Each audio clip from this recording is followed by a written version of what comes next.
Carísimos en Cristo, bienvenidos a Frisidim, Mater Fátima, dos realidades que están proponiendo esta consagración, este itinerario de consagración a Jesús por María. Ya ahora sí nos encontramos en el día 30, creo que ya suenan los tambores de alegría, ya vamos entrando a Jerusalén para encontrarnos con el Señor. En este itinerario, podríamos decir, un camino de desierto, de purificación, de renovación, de reflexión sobre nuestra propia vida, sobre lo que estamos buscando en nuestra vida para poder dar gloria a Dios, para cumplir esa misión que Dios nos ha encomendado, para realizar en plenitud nuestra vocación y, ¿por qué no?, de la mano de María. Ella es la que nos ha sacado quizá de la postración, de nuestros pecados, miserias, mediocridades, y ahora lo que queremos vivir es una vida santa, una vida de acuerdo a la voluntad de Dios. Y bien, pues para conquistar el cielo, para nuestras almas, Santo Tomás de Aquino precisamente nos dice que tenemos que buscar nuestra salvación, después la salvación del prójimo, por caridad, por amor, pero nuestra salvación, ¿por qué? Porque Dios me ha encomendado mi propia alma y tengo que llevarla en gracia hasta la vida eterna. Bien, día 30, por lo tanto ya nos quedan 3 días de conocimiento del Sagrado Corazón de Jesús, de la Divina Misericordia. O sea, queremos conocer a Jesús en todas sus facetas, sus atributos, su riqueza, porque pues es nuestro Señor, nuestro hermano, nuestro Dios, que también vino a interceder por nosotros, a entregar su vida para salvarnos.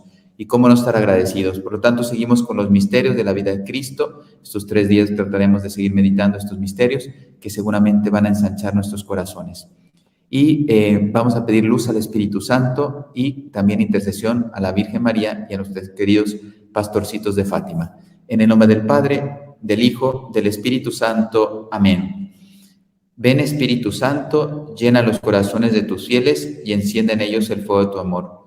Envía tu Espíritu Creador y renovarás la faz de la tierra. Oremos, oh Dios, que has iluminado los corazones de tus hijos con la luz del Espíritu Santo. Haznos dóciles a sus inspiraciones para gustar del bien y gozar de su consuelo. Por Cristo nuestro Señor. Amén. Dios te salve María, llena eres de gracia, el Señor es contigo. Bendita tú eres entre todas las mujeres y bendito es el fruto de tu vientre, Jesús. Santa María, Madre de Dios, ruega por nosotros pecadores, ahora y en la hora de nuestra muerte. Amén. Gloria al Padre, y al Hijo, y al Espíritu Santo, como era en el principio, ahora y siempre, por los siglos de los siglos. Amén. Sagrado Corazón de Jesús, en vos confío. Inmaculado Corazón de María, sed la salvación del alma mía. Santos Francisco y Jacinta Marto, rogad por nosotros. En el nombre del Padre, del Hijo, del Espíritu Santo. Amén. Estamos en los misterios de la vida de Cristo. Ahora vamos a ver la vida oculta en Nazaret, primero en Egipto y luego vuelve de Egipto, es llamado el Señor para vivir esa vida oculta en Nazaret. Y también pues el valor de la Sagrada Familia. Aquí se aprecia, aunque con una forma muy discreta, muy silenciosa, pero cuánto vale la familia para Dios. Qué importante el defender, proteger, potenciar, acompañar, formar a la familia, a imagen de la Sagrada Familia. La palabra del Señor que vamos a leer está en Lucas 2, del 42 en adelante. Cuando cumplió 12 años, subieron a la fiesta según la costumbre, y cuando terminó se volvieron. Pero el niño Jesús se quedó en Jerusalén, sin que lo supieran sus padres. El niño perdido ya en el templo. Estos, creyendo que estaba en la caravana, anduvieron el camino de un día y se pusieron a buscarlo entre los parientes y conocidos. Al no encontrarlo, se volvieron a Jerusalén buscándolo, y sucedió que a los 3 días, imagínense, un papá, una mamá perder un hijo 3 días. Pregúntale a los papás cuando van a los centros comerciales y se les pierde un hijo 1 hora, media hora, están tensísimos, nerviosísimos. 3 días de no encontrar a su hijo. Y en aquel entonces Jerusalén, pues no era, no sé, la Ciudad de México, que son 20 millones de personas. Imagínate el dolor, la angustia de los papás durante 3 días. Lo encontraron en el templo sentado en medio de los maestros, escuchándolos y haciéndoles preguntas. Todos los que le oían quedaban asombrados de su talento y de las respuestas que daba. Al verlo se quedaron atónitos y le dijo su madre: Hijo, ¿por qué nos has tratado así? Tu padre y yo te buscábamos angustiados. Él les contestó, ¿por qué me buscabais? ¿No sabíais que yo debía estar en las cosas de mi padre? Pero ellos no comprendieron lo que les dijo. Él bajó con ellos y fue a Nazaret, y estaba sujeto a ellos. Su madre conservaba todo esto en su corazón. Y Jesús iba creciendo en sabiduría, en estatura y en gracia ante Dios y ante los hombres. Pues vamos a hacer esta meditación, extractos de las homilías de San Juan Pablo II, una meditación muy bella de San Pablo VI, a mí me encanta, yo la he utilizado muchísimo para predicar. San Máximo el Confesor y Jesucristo y la vida cristiana de nuestro querido Rollo Madrid. Ya es parte de nuestra vida y estamos muy agradecidos con todo lo que nos ha compartido en estos casi ya 33 días. El Evangelio nos da pocas noticias de su vida, de su infancia, de su adolescencia, de su juventud. O sea, él en la plenitud de su juventud, 30 años, ya es cuando comienza su misión pública, pero durante 30 años, salvo este pasaje, y poquito más, se sabe del Señor. Por lo tanto, es verdaderamente vida oculta en Nazaret. Hay 3 hechos, San Mateo y San Lucas, que nos hablan la huida de Egipto, ¿sí? Apenas recién nacido, la pérdida y hallazgo del niño y la vida escondida. Son 3 aspectos que tenemos nada más, no mucho más. Vamos a hablar un poquito sobre la huida de Egipto. ¿Qué significó eso? ¿Sí? ¿En qué sentido la podemos tomar? Lógicamente, precisamente como son misterios, uno dice, pues sí, se fue y volvió. No sabemos exactamente qué edad, 7, 8 años se calcula, pero el Evangelio no lo aclara exactamente, pero más o menos por las cuentas que hacen los estudiosos, los teólogos.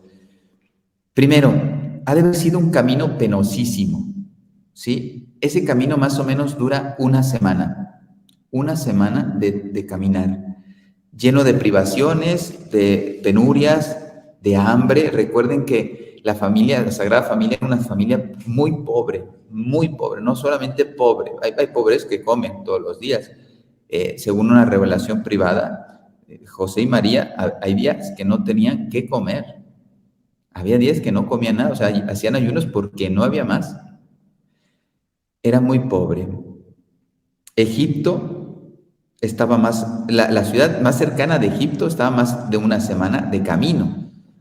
¿Quién dice que quedaron ahí? Tampoco dice exactamente dónde estuvo. Entonces, puras angustias y sufrimientos.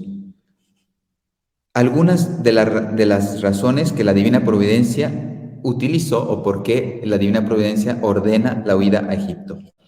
Primero, para salvar la vida del niño. Herodes lo quería matar, si estaba en el radar, en la zona donde Herodes manda matar a los niños, pues lógicamente este sería uno más y hubiera fallecido en su corta edad nuestro Señor Jesucristo, que era lo que quería Herodes, quitarse la competencia, ¿no? Él tenía miedo a este niño que parecía que le venía a robar su puesto, ¿no? Pues nada. Y lo quiso hacer, fíjate, salvarlo, porque lo pudo haber salvado milagrosamente. Lo toma y milagrosamente lo pone, lo pudo haber traído a América, ¿no? No se conoce a América en aquel entonces, lo pudo haber traído a América, ¿por qué no? Pero no quiso. Quiso Dios Padre utilizar los ordinarios, ninguna intervención milagrosa, para hacer todo, fíjense. Entonces, si aquí hay las enseñanzas, él huyó de Egipto, estaba dispuesto a vivir en otra región, en otro lugar, o sea, estamos todos dispuestos a cumplir la voluntad de Dios, aunque sea costosa, aunque sea incomprensible para nuestras vidas. También huir de los peligros, en este caso era la muerte, pues cualquier tentación, la primera reacción que deberíamos de tener es la huida. Yo no me enfrento con la tentación, me voy, yo sigo mi camino, la tentación, no sé, busca destruirme, pues sí, pero yo no. Para proteger el alma y nunca tentar a Dios con un milagro. Fíjate, él se sirve siendo su hijo, o sea, siendo Dios, hasta él mismo se pudo haber protegido. Basta que pensara, y legiones de ángeles, y acababa, no solamente con Herodes, con el mundo entero, ustedes lo saben. Entonces, Sin embargo, no. Quiso hacerlo de forma ordinaria para que te dieras cuenta que no hay que estar pidiendo milagros. Dios providente resuelve nuestras cosas, nuestras dificultades, nuestros peligros de forma ordinaria, normalmente. Lo milagroso es extraordinario. Después, para que se cumpliese la profecía de Oseas, del profeta Oseas, de Egipto llamé a mi hijo. Entonces la escritura no se equivoca, es palabra de Dios y por lo tanto es correcta. Entonces, llama de Egipto a su hijo. Y así, fíjense, los gentiles recibieron las primicias de la futura redención. O sea, el Salvador y la Virgen María y San José, la Sagrada Familia, ya estaban haciendo su apostolado de testimonio. Cuántas conversaciones, cuántos servicios, cuánto trabajo, cuánto ejemplo habrán dado la Sagrada Familia en Egipto. Entonces, ya los que no, digamos, el que no era pueblo elegido, ya lo estaba eligiendo Dios con este gesto. También a los paganos, a los que no buscaban a Cristo, o no eran pueblo escogido, también ellos merecían la redención. Dios ama a todos. Dice San León Magno, fue llevado a Egipto el Salvador para que el pueblo, entregado a los errores antiguos, idolatría y todas estas cosas, fuese señalado como destinado a la salud ya próxima. También ellos, ya estaba el Salvador, por lo tanto, en cuanto completara su misión, hasta Egipto, o sea, los paganos, los gentiles, los que no conocían a Dios, podían ser salvados, ¿sí? Ya con ese conocimiento de la redención, se van acercando a nuestra fe. Y el que no había echado todavía de su alma la superstición, recibiese como huésped la verdad. Entonces, ya los paganos, los idólatras, podían ir descubriendo poco a poco, porque Dios es pedagogo, va como una manta de aceite, va penetrando por todo el mundo. Miren, llevamos 2000 años y cómo va, ¿no? El cristianismo a veces parece que retrocede porque la gente no quiere amar a Dios, pero ahí va haciendo la palabra de Dios, va penetrando corazones y a veces socialmente no se nota o en general mundialmente no se nota, pero el Señor sigue penetrando los corazones de los hombres para rescatarlos. Dice Orígenes, huye a Egipto para que los que sufren persecución por el nombre de Cristo las toleren, las acepten, las sublimen, o sea, pueden encontrar un sentido, mérito también de las persecuciones. Para que permanezcan con fortaleza, que luchen, no abandonen la iglesia, porque pues fíjense, el mismo Señor sufrió persecución por los que no le conocían y por los sacerdotes, por lo tanto, digamos, en aquel entonces la iglesia oficial hasta ese momento, porque después ya Cristo inaugura la iglesia católica, y entonces ahora ya no es una elección de raza, sino una elección de fe, de amor, de aceptación de la salvación. Entonces cualquier persona en el mundo que quiera que se abra libremente a los sacramentos, especialmente el bautismo, que es el primero, ya puede ser parte de esta familia, de este pueblo escogido. Entonces, ante las persecuciones que podamos sufrir, estamos firmes y fieles porque no queremos fallarle al Señor. Pertenecemos a la iglesia, la amamos, y por lo tanto, a pesar de las dificultades, esperemos recibir la gracia para no abandonar al Señor. La pérdida y hallazgo de Cristo en el templo o en Jerusalén. Mateo nos dice que José, regresando de Egipto, decide tomar morada en Nazaret, ¿no? Y no quiso bajar a Jerusalén porque pues las cosas están muy revueltas. Él se informó y dijo, no, Nazaret es lo más tranquilo, lo más sosegado y lo más, digamos, discreto para poder proteger a la Sagrada Familia, a la Virgen María y al Niño Jesús. Entonces se dan cuenta, San José ahí nos denota su prudencia, su oración, su cumplimiento de la voluntad de Dios, porque todo se estaba realizando de acuerdo al plan de Dios, pero él no tenía un libro de qué era lo que Dios quería, y sin embargo fue cumpliendo la voluntad de Dios al pie de la letra, porque era un hombre de mucha oración, de mucha escucha. Fíjate, escuchaba a los ángeles y los entendía en sueños. ¿Cómo no sería un hombre de escucha atenta a Dios? Sea que fueran emociones del Espíritu Santo, gracia, o sea, como le fuera hablando Dios, él le escuchaba y le reconocía. No tenía director espiritual. ¿Para qué? Pues si tenían de profesores al Hijo de Dios, y a la Virgen María. Entonces de ahí aprendía. San José aprendió mucho en su vida, seguramente habrá crecido infinito de amor cuando empieza a ser esposo de la Virgen. Imagínate, su reina es su esposa. Y resulta que también se hace el padre custodio del verbo que se hace carne, ¿no? Entonces, bueno, vuelven a Nazaret. Él era carpintero, una vida tranquila, silenciosa, serena, pero ya de redención, ya lo hablamos ayer. Y esa era la vida de la Sagrada Familia, un humilde hogar de Nazaret. Pero después, pues tuvieron que bajar al templo, como lo suelen hacer, lo solían hacer los judíos. Entonces, este hallazgo, esa pérdida y hallazgo de Jesús en el templo, rompe el silencio de la sencillez y discreta vida oculta de nuestro Señor Jesucristo. Y se sacan muchas lecciones. Nos deja entrever el misterio de su total consagración a la misión que Dios Padre le había encomendado a Cristo, y por lo tanto la Sagrada Familia estaba colaborando con esa voluntad de Dios en todo momento. Jesús va preparando a su madre, porque fíjense, la que habla es la mamá. Como San José se tenía que ir antes, pues fíjate qué papel tan discreto, ni siquiera tenemos una palabra registrada de él. Sí, dijo muchas seguramente, pero aunque él era un hombre más de silencio, San José era seguramente un hombre contemplativo, muy contemplativo, y más pues, teniendo al Señor. Yo lo contemplo al Señor detrás de la forma del pan, y ahí sé que por fe está el Señor. Mas sin embargo, San José no solamente lo veía, lo tocaba, lo abrazaba, le daba de comer, le ayudaba el niño Jesús en el trabajo, etcétera, etcétera. O sea, para San José fue una gracia muy grande. Y donde está el niño Jesús está María, y ahí es las primeras ocasiones en que él se dio cuenta que donde está Jesús nunca faltará la presencia de la Virgen María, su reina, su madre. Él les dijo: ¿por qué me buscabais? ¿No sabíais que yo debía ocuparme de las cosas de mi Padre? Esto es una pregunta que pareciera ofensiva hacia la Virgen y hacia su papá. No es ofensiva, es, digamos, preparatoria, formadora, pedagógica. Es una respuesta, digamos, fuerte para quien Jesús no amaba.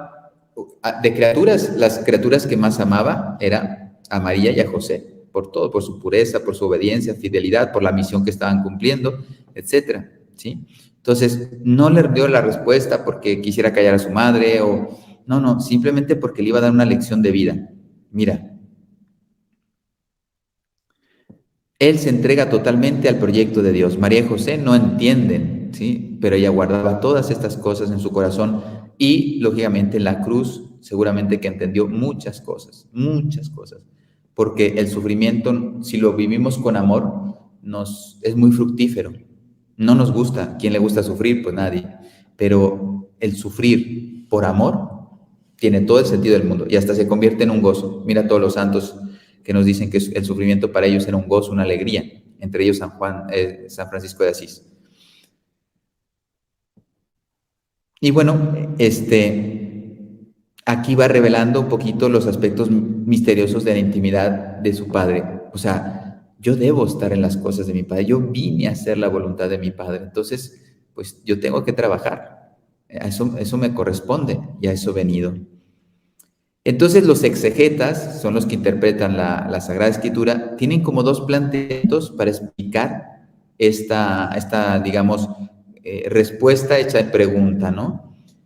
Entonces, son dos conclusiones. Dice, una traducción podría ser: ¿no sabíais que debía estar en la casa de mi Padre, cerca de mi Padre? Porque durante 3 días, ¿dónde lo buscaron? Qué curioso, ¿no?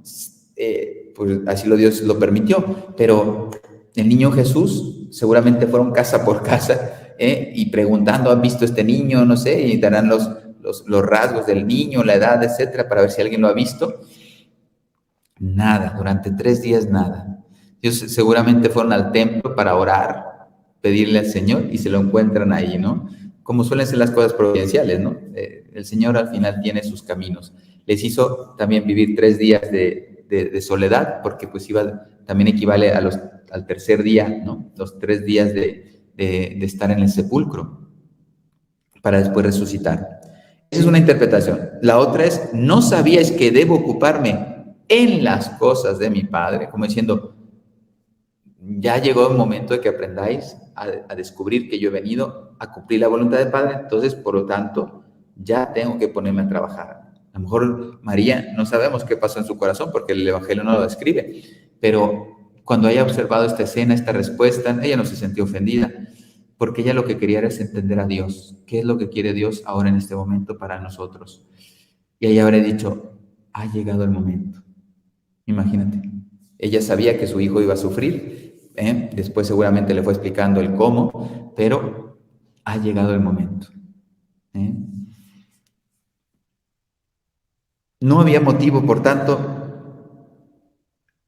para tanta ansiedad y aflicción en buscarme, pues bien podíais suponer dónde estaba. ¿Sí? Es como una otra conclusión. Cuanto al haberme separado de vosotros, lo hice por motivos superiores, claro, la voluntad del Padre, para atender al servicio de mi Padre. Creo que esta respuesta es lo que trató de decir en una frase. ¡Ping! Aquí he leído 3 renglones, por lo tanto la diferencia es 3 veces más, ¿no? Entonces, en una pequeña frase, pues no puedes sintetizar todo. Pero ya cuando entiendes que lo que el niño le está tratando de decir es que hemos venido, porque también la lección es para nosotros, hemos venido a cumplir la voluntad del Padre. Y entre más rápido la descubra, más rápido me lanzo a cumplirla. No me detengo. Para María y José, uno de los dolores más profundos y angustiosos de su vida, el haber perdido al niño, eso seguramente habrá sido en esta revelación privada de una hermanita dominica, la hermanita Cecilia Baí, precisamente ella decía, ¿no? O sea, es más, ella cuenta que San José creo que se desmayó 1 o 2 veces de la angustia, del dolor de no encontrar, porque él era custodio del Hijo de Dios. Y estaría pensando, ¿yo qué? O sea, Dios me dio en custodia su hijo, yo soy aquí un padre protector de él y resulta que se me pierde. Entonces no estarían pensando en el padre con miedo, sino, ¿y ahora qué? ¿Qué voy a hacer? Entonces, de la angustia, pues María no se dobla, porque ustedes saben que era llena de gracia, entonces su fuerza espiritual interior era grandísima. Pero San José era muy santo, pero no tenía la fuerza de María. Entonces, es probable, muy probable que haya sucedido así como lo describe esta vidente hermanita religiosa Cecilia Baí, pues se desmaya.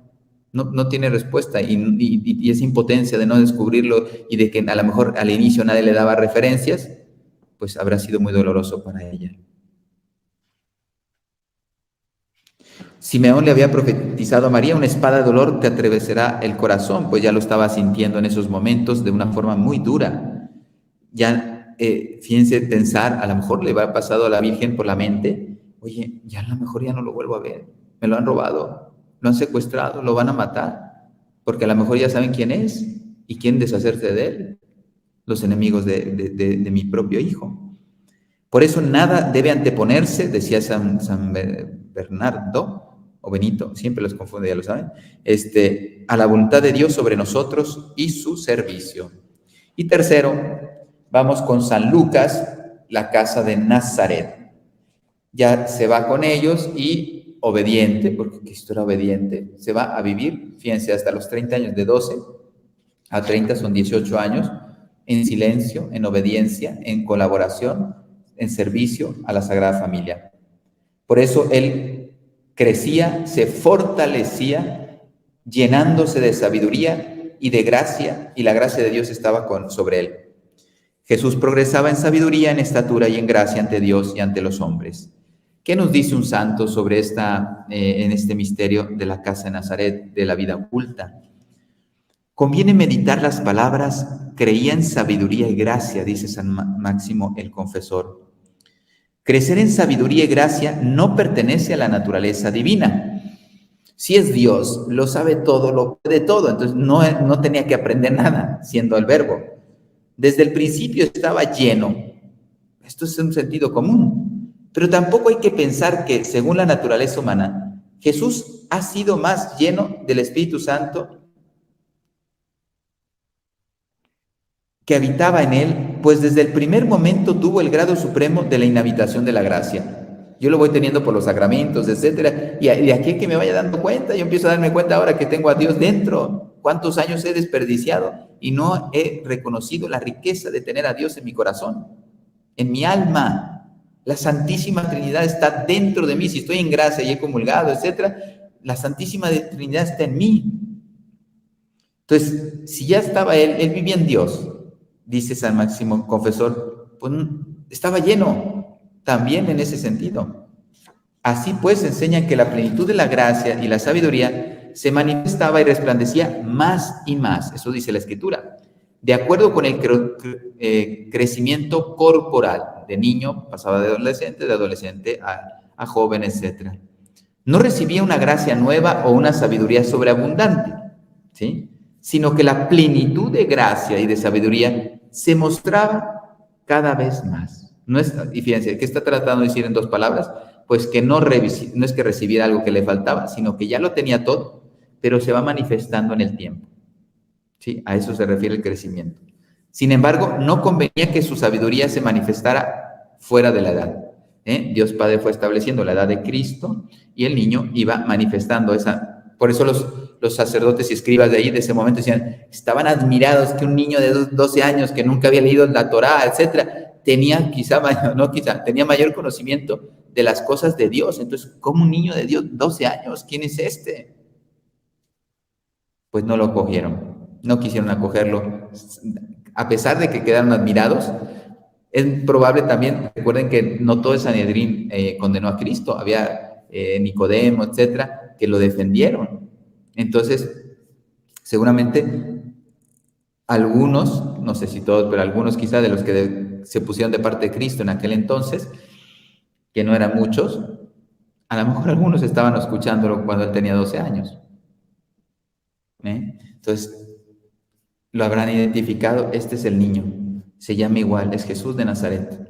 Y le pregunto o me entero un poquito y efectivamente es ese niño que viene de Nazaret, etcétera, etcétera, y que me lo encontré en el templo hace tantos años y ahora es el que está predicando de un reino nuevo, pues que lo demostró con los milagros. Por lo tanto, dice San Lucas, bajó con ellos y vivió en Nazaret y les estaba sujeto. Esta es la síntesis de la vida oculta de Jesús, que es la tercera parte. Vamos a leer una meditación muy bella del Papa Pablo VI, porque es muy bella. Es una meditación que pronunció estando en Tierra Santa, en Nazaret, precisamente, y de verdad a mí me ha ayudado mucho, me encanta, es cortita la meditación, y la he utilizado para predicar. La gente le encanta, y digo, pues mira, no es mío, es de Pablo VI. Nazaret es la escuela de iniciación para comprender la vida de Jesús. Ahí conozco a Jesús. La escuela del Evangelio. Aquí se aprende a observar, a escuchar, a meditar, a penetrar en el sentido tan profundo y misterioso de aquella humildísima y bellísima manifestación del Hijo de Dios.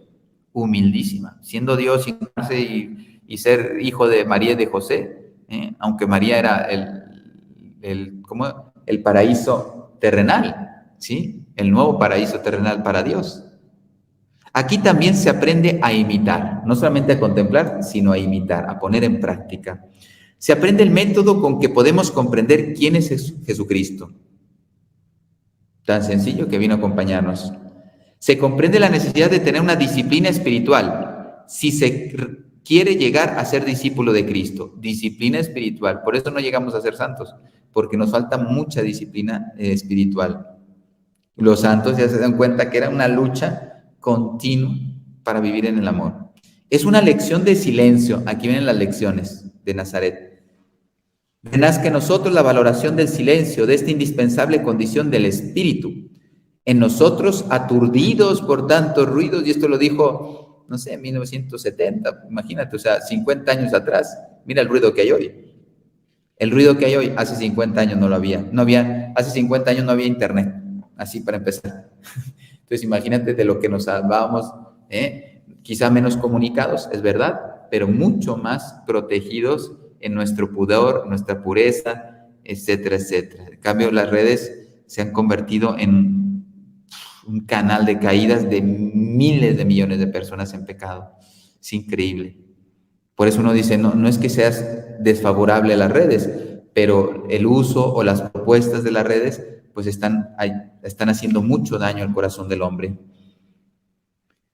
Por lo tanto, estamos aturdidos por tantos ruidos, tantas voces de nuestra ruidosa vida moderna. Silencio de Nazaret.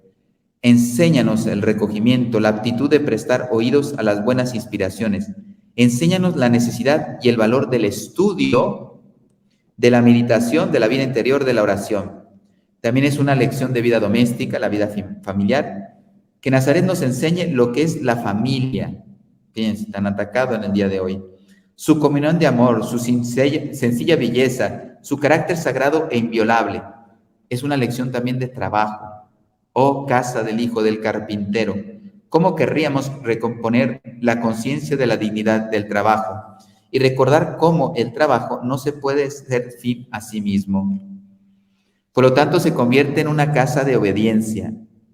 Dios obedece al hombre. Dios obedece al hombre. Eso es fuertísimo. Obedece a José y a María. Así nos muestra la perfección de cómo vivió el cuarto mandamiento: honrarás a tu padre y tu madre. Y nos invita a vivir a nosotros en obediencia a ella para obedecer a Jesús y a Jesús al Padre. Es una casa de trabajo para sustentar la familia. Trabajaron con la mano, con el sudor de su frente, su rostro. María preparaba la comida. O sea, niño Jesús ayudaba a su padre. Su padre era carpintero. La Virgen María estaba totalmente entregada a la Sagrada Familia. Sí, habrá hecho seguramente muchas cosas más, pero esto era su centro, su corazón abocado a Jesús y a José. Por tanto, que sea una casa de trabajo mi corazón y mi familia, mi entorno, que yo sea alguien que pueda servir a los otros también en esa, por ejemplo, si han perdido el trabajo o tienen dificultades, pues animarles, escucharles. Entonces, el trabajo se convierte en algo digno que podemos potenciar. Pero fíjense, el estudio también, qué importante el tema del estudio.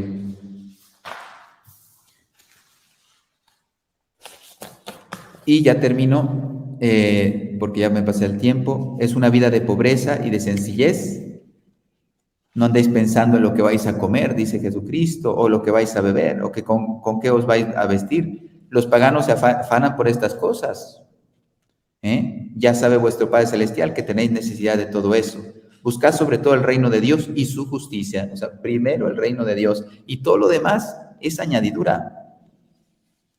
Hay que confiar en la providencia y vivir en la pobreza. Ese desprendimiento en los consagrados tiene que ser real, por voto. O sea, yo no tengo nada. Y cuando tenga votos solemnes otra vez, en mi vida religiosa, yo no puedo comprar ni vender. Todo lo hará la familia religiosa, pero yo no puedo. Pero en ese transfer que estoy haciendo, vamos a dar. Es una vida de trabajo, una vida de piedad y una unión de corazones entre Jesús y María. Bueno, y también quiero hacerles una invitación estos 3 últimos días, ya para terminar la consagración. Yo les invito a formar parte del ejército de María. Ya hemos hecho un recorrido, 33 días, fíjense, ya estamos llegando a los 33 días. Nuestro corazón está ardiendo de amor por la Virgen María. Madre, yo me voy, todos tus, o sea, todo tuyo soy, Madre, para que me hagas después todo de Jesús. Pero la Virgen ahora te está diciendo a ti, te necesito en este ejército. Para que mi corazón triunfe en el mundo, necesito que tú colabores conmigo. Por eso, fíjense, algunos no estarán viendo esta transmisión y no están en los grupos. Están los grupos en la descripción de las transmisiones. Entren a los grupos. Vamos a empezar, terminando esta consagración, una formación para ser parte del ejército de María. Entonces, vamos a trabajar muy duro para rescatar los corazones y volverlos a Dios. No porque yo pueda, con la gracia de Dios, pero sí sentir en el corazón esta fuerza: María me llama. El triunfo del Inmaculado Corazón de María es una promesa dada en Fátima por ella misma. Al final, mi Inmaculado Corazón triunfará, pero necesita corazones ardientes que estén dispuestos a luchar por ese triunfo. Y ahí estás tú. Yo te invito a formar parte de este ejército. Se los voy a recordar estos 3 días para que lo mediten, se lo pregunten a ella. Madre, ¿tú quieres que yo forme parte de este ejército? Y es venir a luchar. Y en una lucha, pues hay sacrificio, hay sangre, hay dolor, hay sufrimiento. Pero, fíjate la diferencia, victoria asegurada. Porque ella ya lo aseguró. Al final, mi corazón inmaculado triunfará. Las puertas del infierno no triunfan. Pero ahora estamos en ese combate. Entre más seamos, mejor vamos a combatir. Y el enemigo es muy fuerte. Ustedes ya lo saben. Está muy fuerte en esta época, en estos momentos de la historia. Son álgidos. Él tiene mucho poder. Pero precisamente la Virgen, con sus soldados, va a demostrar que Satanás no tiene todo el poder. Todo el poder viene de Dios. Les doy la bendición. El Señor esté con ustedes y con tu espíritu. La bendición de Dios Todopoderoso, Padre, Hijo y Espíritu Santo, descienda sobre ustedes y permanezca para siempre.